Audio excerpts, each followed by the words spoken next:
जो हर गरीब कमजोर को कुपित करता रहा है। देश जातिवाद के खिलाफ मानवता की ओर संविधान के साथ बमुश्किल अभी 1-2 कदम ही चला, ये बिल बिला उठे हैं।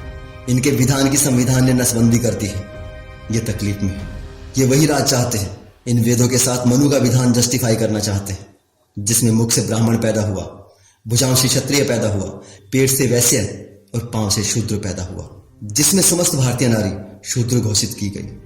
ये सब वैसा ही चाहते हैं।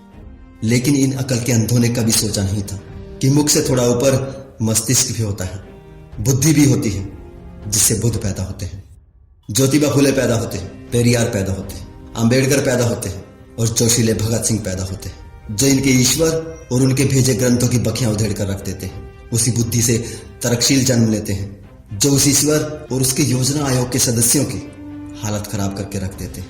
भारत अब तरकशील भारत बन रहा है, जिसमें इनकी हैसियत भी वही होगी जो एक आम भारतीय की होगी। समता, समानता, बंधुता, भाईचारा इन्हें हमेशा के लिए सत्ता विहीन कर देगा। यही वो मूल कारण है जो इन्हें सोने नहीं देता, बेचैन कर रहा है। इसलिए ही ये वो हर पैंतरा अपनाते हैं, जिससे लोग इनके ग्रंथों से चिपके रहे, इन मुफ्तखोरों के लिए पैसा और प्रतिष्ठा जुटाते रहे। इनके पीछे लगा युवा वर्ग, मैं उसके लिए थोड़ी संवेदना रखता, क्योंकि ये वो भारतीय हैं जो वेदों पुराणों के अलावा भारत की भी चिंता करता है। किसी भी आर्य समाजी धर्मावलंबी को नीचा दिखाना मेरा मकसद नहीं। मेरा मकसद सिर्फ इतना है, कौन ज्यादा ताकतवर है, कौन विकट परिस्थिति में टिका रह सकता है। सर्वाइवल ऑफ फिटेस्ट प्रकृति का नियम है जो सभी पर लागू होता है, चाहे वो कोई जीव हो या इंसान या इंसानों का समूह, देश। इस नियम के हिसाब से जो सख्त जान है, जो ताकतवर है, जो टक्कर दे सकता है, वही टिकेगा। पूरे विश्व में विनाशकारी हथियारों की होड़ लगी है और इस रेस में ना चाहते हुए भी हमें दौड़ना होगा, क्योंकि हम एक देश है, और ऐसा देश जिस पर दुश्मनों की गंदी निगाह हर समय रहती है। और जिन लोगों के पीछे आप लोग लगे हैं, ये वही हैं जो वैदिक मंत्रों से दुश्मन को गिरा डालने के दावे करते हैं, जिसे ये सुनहरी वैदिक काल कहकर सपने दिखाते हैं।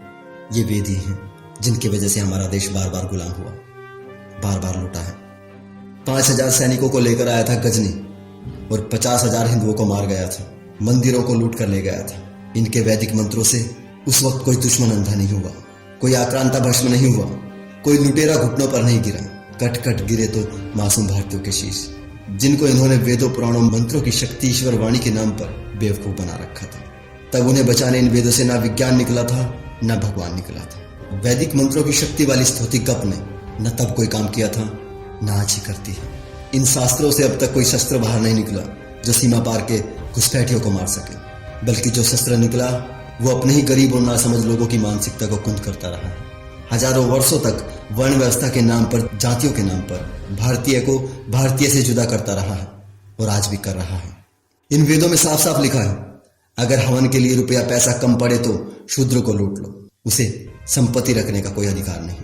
अगर स्वर्णों के समक्ष कोई शूद्र सैया पर बैठे तो राजा को आदेश है उसे कठोर दंड दे, उसके नितंब काट दिए जाए। अगर कोई शूद्र वेद पाठ करे या सुने, उसके कानों में पिघला हुआ लाख डाल दिया जाए। ये है विधान इनका, जिसे ये ईश्वर रचित कहते हैं। सोचिए, अगर ये ईश्वर रचित है तो वो ईश्वर कितना नीच है। क्या ऐसे ग्रंथों को धरती पर भेजने वाला वो ईश्वर पूजा का पात्र हो सकता है? ये सवाल अपने आप से पूछिए।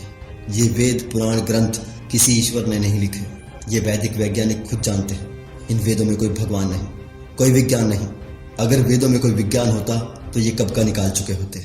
ये बहुत पुराना षड्यंत्र है, जिसे सदियों पहले भगवान का नाम लेकर फैलाया गया था, अब विज्ञान का नाम लेकर फैलाने की कोशिश की जा रही है। हमारा देश भुखमरी, गरीबी और बेरोजगारी से जूझ रहा है। इन्हीं अंधास्थाओं की वजह से इस देश का भूखा युवा उन्मादी बना दिया है इन्होंने।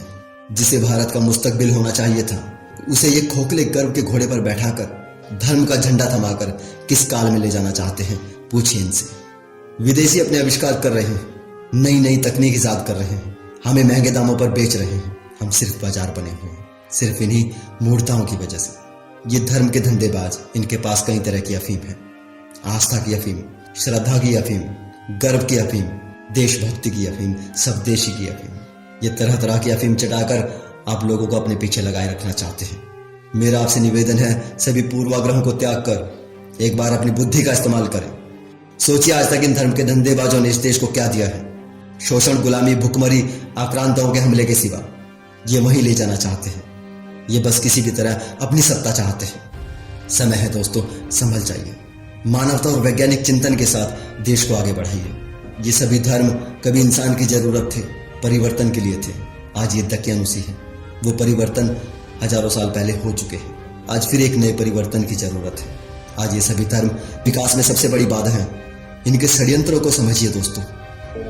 आज के लिए इतना ही दोस्तों। अगर वीडियो अच्छा लगा है तो इसे ज़्यादा से ज़्यादा लोगों तक पहुंचा दीजिए और हमारे इस चैनल को सब्सक्राइब कर लीजिए।